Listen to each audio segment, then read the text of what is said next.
Welcome to the sum related Excel function section. In this section we are going to be look at that sum related major three function. The first one is sum function, the second one is SUMIF function, the third one is SUMIFS function.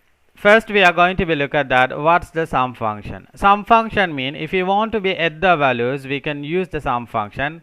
It may be the individual or range of value. If you want to be sum you can use the sum function.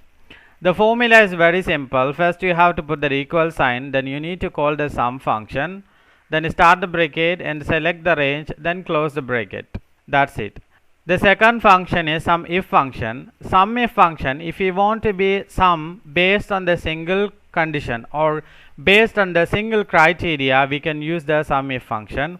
The formula also very simple. First you have to put that equal sign, then you need to call the SUMIF function, then start the bracket, select the range.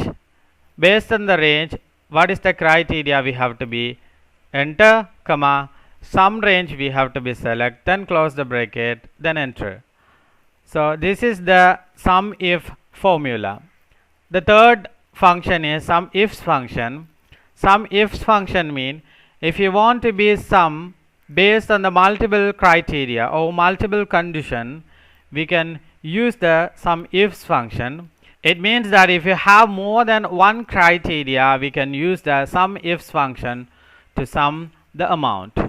So the formula is very simple. First you have to put the equal sign, then you need to call the SUMIFS function, start the bracket, first select the sum range, comma, what are the criteria you have, you can enter first range, then criteria, the second range, then criteria, the third range, the criteria. Likewise you can enter up to 60 criteria, then close the bracket and enter.